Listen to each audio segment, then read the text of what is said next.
On today's episode of the OC Office Hour, we're going to take a look in the mirror and see where we're at this point in the season, talk about some potential adjustments to make, and certainly on how to keep enhancing what we're doing and being leaders. And joining me to discuss all of that is a guy who's been on this podcast before and had some great conversations here, Coach Tony Franklin. Coach, great to have you back again. Thank you, Keith. I'm honored to be here. Coach, this time of the year is different in all states. You and I were talking about it. Some have 3 games in.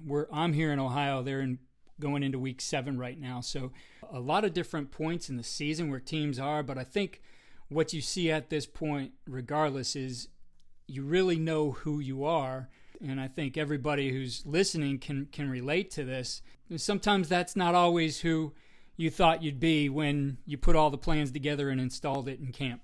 100% agree, Keith. I think that the mark of great coaching is when you start off with an idea and a plan and you're pretty sure that you know who you are and you believe who you are, and you get game 3, game 4 into the season, you find out, you know what, I might have been wrong, because you never know when you're just facing yourself.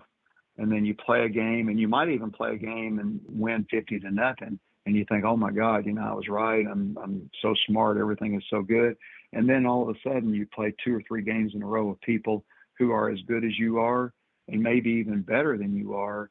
And you find out that you're not who you thought you were, and that instead of being good at this, you're good at something else. And what you have to be able to do is to look at that reflection in the mirror and say, you know what, I was wrong. Let's make a quick adjustment. Let's make sure that we're honest and we communicate this adjustment with our team.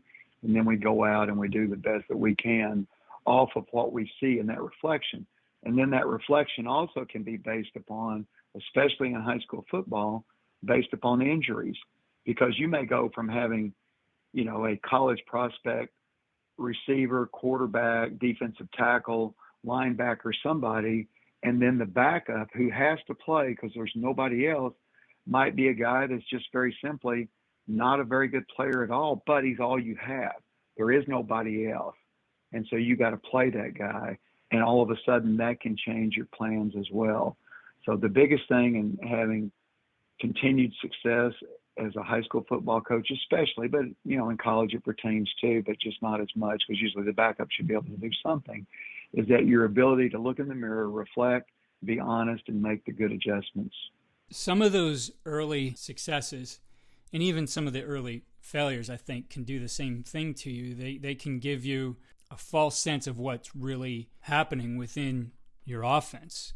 And, there's teams that you could probably go out and line up backwards and beat just because your talent is so much better. And in those instances, right, it really doesn't matter what offense you're running. You would have beat them regardless. So I think it starts to be looking at some of the teams are going to be difficult, and what things are you really going to need to beat those teams, and trying to get the focus to those spots. Because I think at times we might do some things that look great early on, but then they get shut down, and sometimes you don't have a progression of answers. So let's take a look at the one thing first. Being able to maintain that sense of where you're really at and looking for, I guess, what might be indicators as to how good you are, regardless of what the scoreboard says. What things would you look at, Coach, to figure that out? Well, I think the first thing is that you have to remember a philosophy that I really believe in. Everything is relative. This guy's the best I've ever seen until all of a sudden he faces someone who is just as talented. You have to be able, and to me, this is what it takes.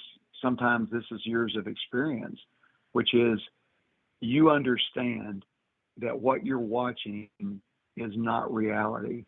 You understand that those people on the other side of the ball, either in 2 ways, this is just as important. Number one, they weren't anywhere near as talented as you are, and therefore what you're seeing it's okay that it was easy, but it wasn't real.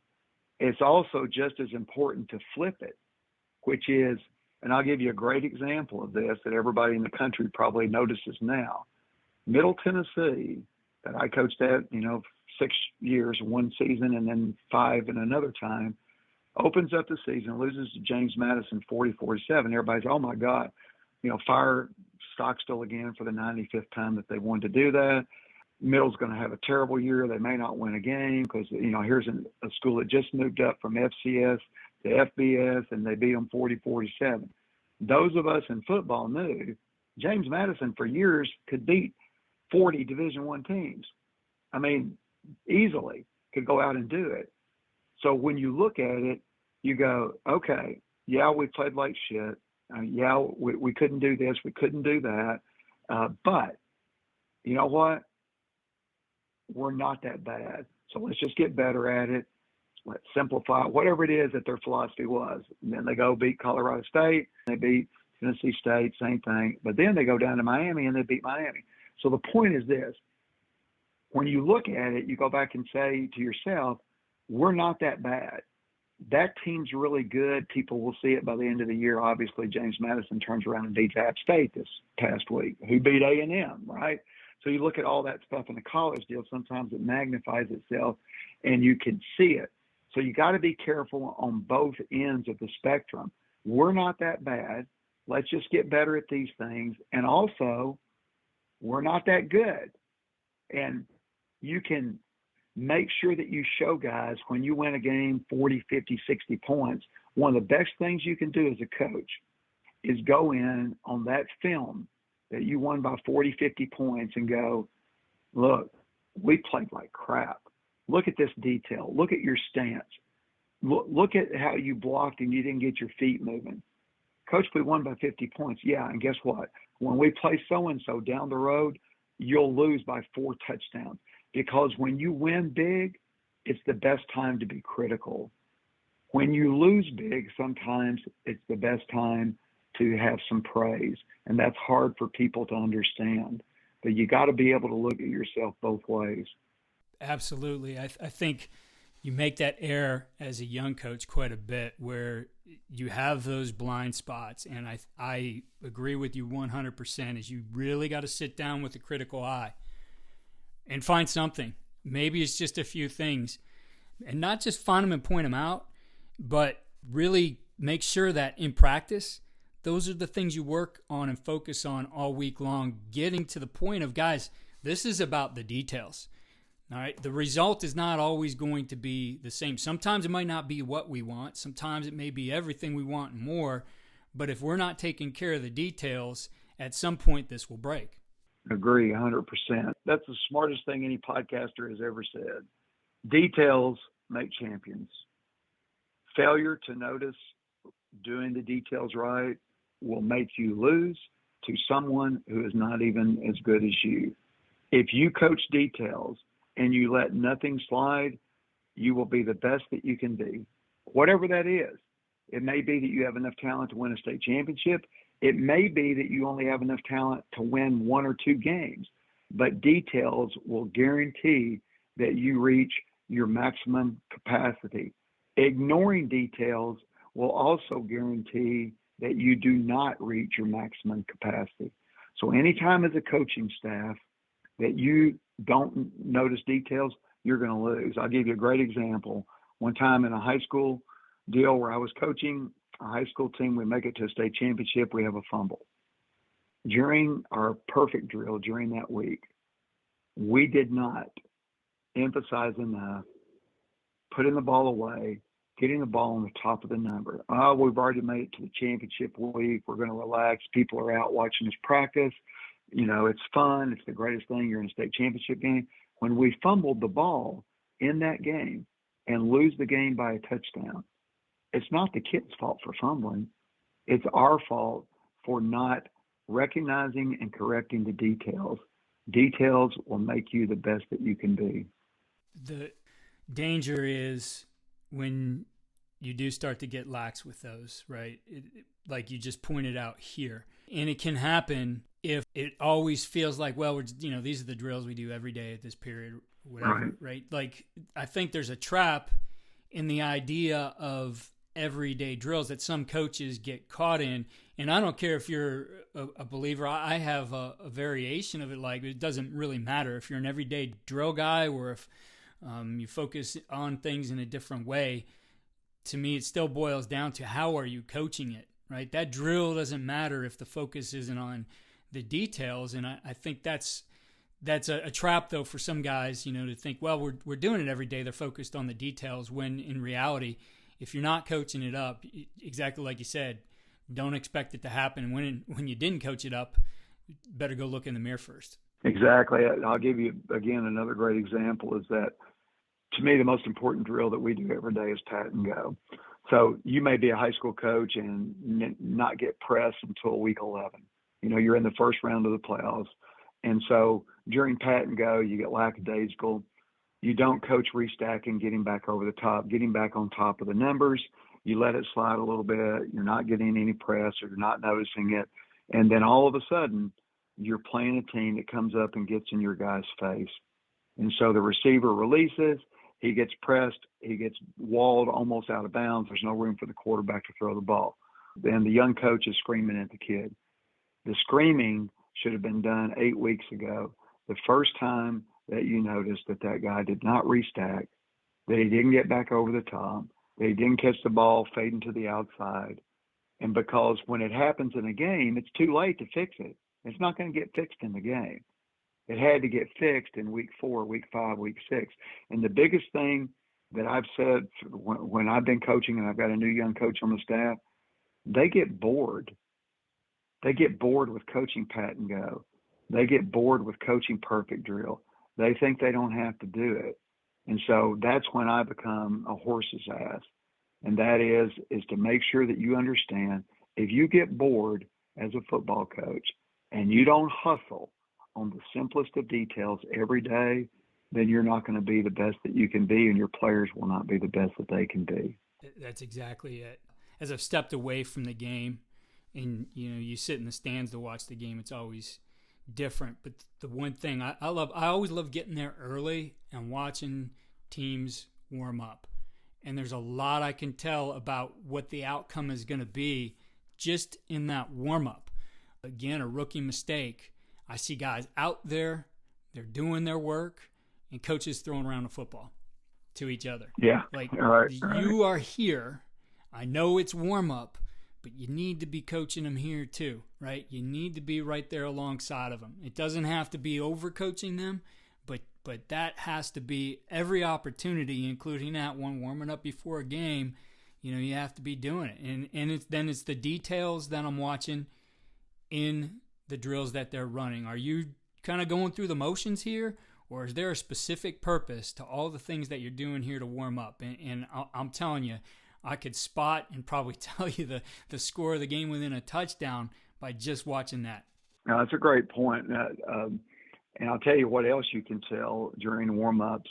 If you are coaching the way that you should coach, you can tell when a player, as he warms up, all of a sudden he's been doing his details in practice, he's been doing all that, and in the middle, and the warm-ups, let's say that again, like in pat and go, most coaches know what that is that you got a kid who's restacked, got over the top, go over the top of the numbers, exaggerated the look to the tuck every day for 50 days in a row.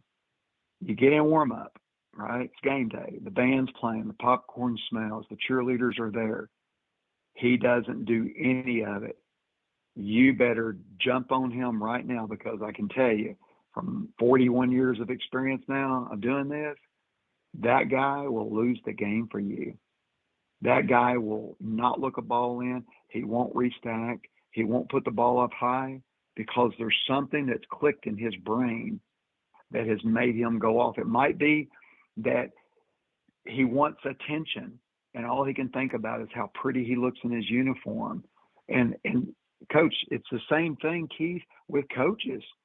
I watch young coaches sometimes, and not only just young coaches, but sometimes old coaches. All of a sudden, the popcorn, the uniform, and all that other stuff, they're more interested in being seen than they are in coaching and winning a game.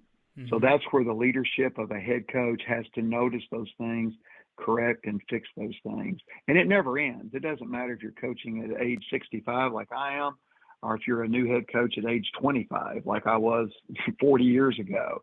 you better learn that stuff as fast as humanly possible. Definitely. Looking at some other things along these lines, Coach, we talked about the situation where you have to admit maybe you were wrong, that you've been trying, you're trying to get things going with this offense. You, in some ways, maybe have even been forcing it to try to prove you're right? But the responsible thing, and I think to me even the ethical thing, is to admit you're wrong, because what's at stake here isn't just wins or losses. It's going to be the experience of these players. When you are forcing them into a situation where you're not maximizing their talents, you're not fitting the pieces into the puzzle the right way, it's something really that it's going to end poorly for everybody, right? And ultimately, right, this game ends, and the guys who you coached are going to look back on it and have the memories of it and what it meant to them and what they learned from it. And I think it's a big lesson for them when you do step up and say, guys, we need to make some adjustments here to how we're doing things. I think blunt honesty is always the best thing to teach your young men to become future leaders. You again, I don't care if you're 40, 50, 60, 30, whatever it may be, looking at your group, accepting responsibility. I made a point of this in one of my podcasts earlier this year when Eli Drinkwitz steps up to the mic after a game and he said, "You want to blame somebody for the special teams failure? It's me. You want to blame somebody because we stunk on offense? It's me. You want to blame somebody because we stunk on defense? It's me. I am the reason that we did it." Well, to me, that was a moment of great leadership that you don't see a whole lot in college football, especially. Him looking at his young men in the eyes and saying to the whole world, "It's me."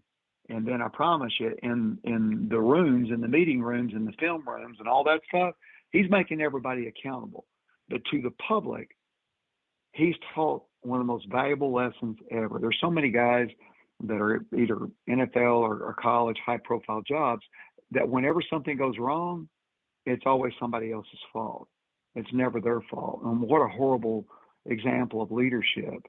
I want to step up and be braggadocious and all that stuff when, everything goes right. But leadership is always about doing.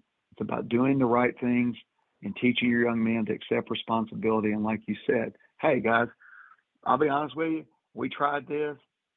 It was wrong. It was my fault. It's not your fault, but it's going to be your fault because I'm going to make sure that we fix this. And here's how we fix it. And there's nothing better for them than to see you admit your mistakes and the fact that you're human. So getting into the technical side of it, Coach, and looking at that, the season isn't necessarily the time to do a complete overhaul. So what's an approach that, at least to build on everything done to that point, but to be able to also move forward and, as I said, maximize what you do have available? Okay, great question. Number one is always the same: simplify. It doesn't mean you're changing. You just reduce. Always take away rather than add. You can make formations uniquely different, but run the same stuff. You can make small little changes. If you're running 35 plays and your kids are confused, can't get lined up, don't know what to do, cut out 20 of them and only run 15 plays. It's always, to me, that when things aren't working, get simpler with what you're doing. It could be making an adjustment. It might be, let's say that you're, a wing T team and, maybe you've got somebody that was a good thrower and the offense isn't allow them to take advantage of their strengths. So maybe you still keep in some of the concepts of the wing T, but you go to the shotgun and you add 4 new passing deals that are simple, that are maybe just 2-man read progressions that are easy to put in that day. You can go out and say, hey, we're just going to run flat curl because, we haven't taken advantage of this guy because he's a really good thrower. You can do things without a complete overhaul in the middle of the deal. You can just make some simple slight adjustments that even people may not even recognize that you've made them, but your players know, and all of a sudden they maximize and get to the best. See what your guys can do what they can do, keep it simple. In looking at doing it that way too, I think an important thing is then figuring out how does this adjust in practice too, right? Right. If we've simplified here, and let's go back to everyday drills, you really need to consider, okay, is the drill I'm doing right now relevant? In other words, is it going to show up on game film with these adjustments we made, or do I need to put this in a different situation? Do I need to tweak it? Do I need to run something else in my individual? Yeah, I think that the individual drills, the things that you've done, if you get to this stage of the season where we've all played, 3, 4, 5 games, so on through the deal, is that if you're constantly complaining, my inside receivers aren't blocking well, my outside receivers aren't blocking well, go back and look and say, what's your emphasis in practice? Are you emphasizing, let's say that you're throwing the ball 10 times a game, you're running it 45 times a game, but in practice, you're spending 70% of your time throwing the ball and 10% of your time where the receivers are blocking. And the reason they're not blocking well is because you don't have your points of emphasis right in practice. So look at your time allotment for the things that are important. What do these guys do the most? What are they good at? And then how do we adjust our practice schedules? Sometimes practice schedules, you can cut something out completely. I've seen guys that practice something, for 90% of the season and never run it. They just do it. Well, this is the way we've always done it. Worst answer in the world to any question is, well, it's the way we've always done it. Well, if the way you've always done it isn't working, it's probably time to change that. So again, it's back to that same thing of being reflective, using common sense, and then making those simple adjustments. And then the other thing I really believe in, Keith, the longer the season goes, especially in high school, if you're getting ready to get into the playoffs and you have a chance to be a playoff team, to make a run in the playoffs, always remember, cut practices shorter, don't make them longer. And one thing, Rush Probst told me this a long, long time ago, one of the most successful high school coaches in the history of the game. And one of the reasons that he won so many state championships was when they would get in the playoffs, when everybody else was going longer and longer and longer and longer, he was going shorter and shorter and shorter and shorter because he always believed fresh and fast in the playoffs are going to win. Keep your guys healthy, keep them fast, and then you're going to win more games in the playoffs. Now, the other situation that occurs, we talked about the one that we can take control of there and getting things adjusted, but there's the situations, and I think it happens at every level, where somebody goes down, and it doesn't matter who it is. It could be the quarterback, it could be the guard, it could be a receiver, but the pieces start to change. I always took an approach of knowing, okay, if this happens, this wouldn't be good. Here's our fix for this particular night. Right. And then I think sometimes you put the Band-Aid on it, but sometimes you're going to have to look at, do you do surgery on things afterwards? So I guess an approach that you like to take to be able to, plan ahead or plan for these things and then make some adjustments when they happen. Yeah, I think you have to have in your brain, you have to have a plan for everything. And then you have to have at least spent a little bit of time on that plan. In 2016, when I was back at Middle Tennessee for the second time, we go into, I think it was the last game of the regular season. We're playing Florida Atlantic. Our first quarterback was out for the season.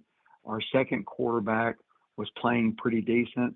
Our third quarterback was a guy that at that stage wasn't good enough to come in and to win a game.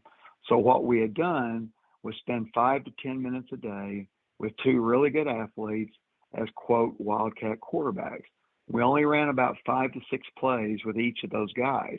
But that was a disaster plan that if now the second team QB is hurt and is out, for the game, how are we going to finish and have a chance to win? So the idea was put the best athlete back there and have a simple plan. Well, guess what? That game, first quarter, score a touchdown, quarterback gets knocked out, he's done. So now we have two wide receivers that play quarterback for the rest of the game. We alternate them throughout the game. And everybody thinks, this, oh my God, how do you do this? Hey, well, we'd spent 5 to 10 minutes for about 3 weeks on running just a few simple plays. Well, it turns out we have the best night in the history of the school. We score 70-something points. We have over 700-something yards. We throw the ball for like 300 and something. We run the ball for 400 and something. And it wasn't a genius deal. It was a desperation plan that had already been in place. It wasn't the desperation plan, though, being put in that day. It was the desperation plan being planned in advance that if these things happen, this is how we'll handle it. I think that's part of a head coach or a coordinator responsibility, is that if A, B, and C happen, what are we going to do? Here's the other thing that you have to be careful about. Don't make 4 moves when you have 1 injury, because what you could possibly do is make 4 positions weaker. Well, I got to move this guy to here, and then I'm going to have to move this guy here and this guy here because this guy can't do this. Sometimes playing a worse player in one spot that's going to make you worse in that one spot is still better than making 3 moves that actually make 3 places weaker. So you got to be careful about making too many moves based upon 1 injury. Sometimes it can be that, you're a 4-wide team and you have no more receivers. Sometimes it might be, we have 6 good old linemen. We're going to make one of these old linemen now, put a 90 number on him. He's a tight end. And we're just going to run 3 receiver routes now. We're just going to make it simpler by doing that. You just have to have that plan in mind before it happens on game day. Great points there, Coach. And to wrap things up, we've talked a ton today. Interspersed throughout of it, all of this is really a conversation on leadership, that leadership is taking accountability. Leadership is attention to details. Leadership is planning ahead, right? All those different kinds of things here. And to wrap up, you said something before we got going. Leadership is learning. And I think that's what we talked about here. Everything that is going on, all these different situations that force you to react, you need to continue to learn as a leader as well.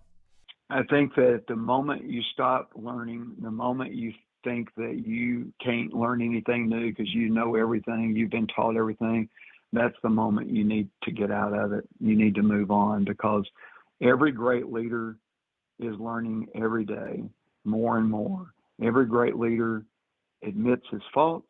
Every great leader makes adjustments. And then every great leader looks in the mirror and he tells the truth. There's some people that look in the mirror, but all they think when they look in the mirror is that it certainly isn't me because I am perfect. I am infallible. Great leaders look in the mirror and go, you know what, Tony, this is your fault. You're the person in charge. You're the person that's not doing as good as you could do, and you're the person that needs to make the first change.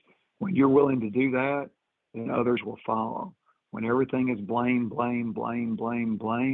somebody else, it's very difficult to be a leader at all, except for a bad leader. Coach, before we go here, I know you have a podcast of your own. I do listen to it and enjoy everything you do there. You're entertaining as well as teaching. And tell our listeners a little bit about your podcast. Well, it's the Coach Tony Franklin podcast. I try to do something every day. Sometimes I've had some days where I've done some repeats, especially in the summer, but I try to do something new every day. During the season right now, it's focused on during the week of trying to make a 10 to 15 minute little session of something of value that might make your day better as a coach or as a fan, as a player, that you may learn something that might win a game for you, that might make a difference in your life. So that's what I try to do during the season. On the weekends, I try to give my thoughts on college football, of what people should look for to make it more entertaining, who's doing a good job, who's not doing a good job. I'm blunt, I'm brutally honest, I'm vulgar. It's not for everybody. I say lots of words that people don't want to hear. If you're politically correct on everything you do, you definitely will not enjoy listening to me. So it's not for everybody. But what I try to do is to give an honest, valuable opinion about things that are important to me, which obviously football, leadership, and those things are the things that are important to me. But it's the Coach Tony Franklin podcast. I appreciate everybody that listens to it, and also appreciate the hundreds of high school coaches that reach out to me and say thank you, because it's not a profitable business. It's not something that I'm making an income off of, and I do it simply because I get an email or I get a direct message from usually a coach or a fan that says, I don't like you, I can't stand you, but that was a really good point, and thank you for saying it. Or it's somebody that says, Coach, I hadn't thought about that. We did that this week. It helped us to win a game. Thank you for that. Or a player that says, Coach, I was really down, and that helped. Those are the reasons I still get on every day and throw something out there. Well, likewise, Coach, I want to thank you for taking the time today and sharing some insight into the topics we discussed. And as always, it's great to talk ball with you. Thank you, Keith. I appreciate it so much. Take care.